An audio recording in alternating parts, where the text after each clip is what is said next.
years ago, we started off with a business coach, which was initially I thought was foolish to have somebody tell me what to do and I pay them money. And Mike, that was a great idea, and it turned out to be the best thing that we ever did. My wife found this business coach who has gone on to be hugely successful, and right from there we did profiles. We actually did profiles of our personalities. It's called a DISC profile, and now I understand why Mike is the way he is, and I can deal with it. And I see his personality and his strengths and such, and then we do it with employees as well. So our guys understand each other's personalities beyond what, just meet them and saying hi and get to know them. You know why they act the way they do. And it really does help. And guys, they do these profiles and everybody's like, they're shocked, and then they're not shocked. They're like, yeah, they're actually very accurate.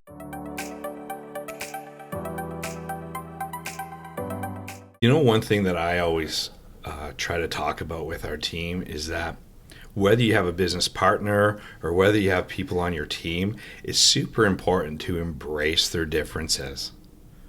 Because what we tend to do as an entrepreneur, I think, is think that we're right and maybe they're wrong. Tend to do? I mean, Fabian is normally wrong, but no, I'm just kidding. What I found out working with Fabian is he thinks of things way differently than I do. But together, thank God.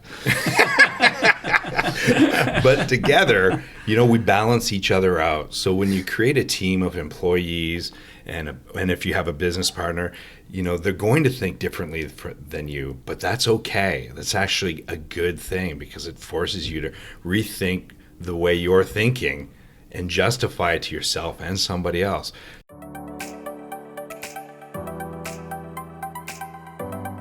It's interesting when you look at partnerships like that. Like typically, the ones that work long term are the ones where there's the common core values, but then there's different personalities. Yeah. And offsetting each other. Yeah. Yeah. And it's funny. I think too many people dismiss a partnership because they've only heard bad things, and that doesn't have to be the case. There's a lot of stories out there. I agree. agree. A lot of people don't know Jim Treliving from Dragon's Den. If you've ever watched his profile, he's actually partners with a guy who's happy not being in the limelight, and they've been partners since day one. Yeah. And he's the CFO, and they share the same office. Like they're literally in this big office overlooking, Vancouver Island, and there they are together working. And I never knew that about the guy, because the CFO person just didn't want the attention, was happy just being a stable partner in the relationship. Yeah. Yeah. So anyone listening, don't get discouraged because you're hearing all these negative things about part. Here's an example of two guys that are making it work.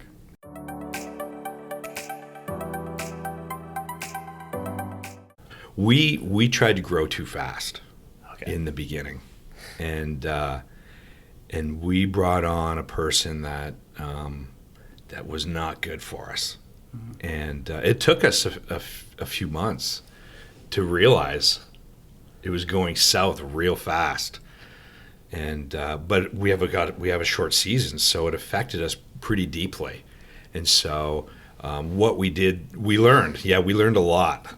Because most of our lessons hurt and they're expensive. And one of the things that we learned is when you bring somebody on, we created sort of a gated process where, have them do this and prove that they can do this for a certain amount of time. And then they go through gate one and then do this and then do this and then grow their responsibility or their expectations in the business before they, take on too much and they're able to bring you down. I think it was easy for us at that point, because I think the words might even actually been spoken.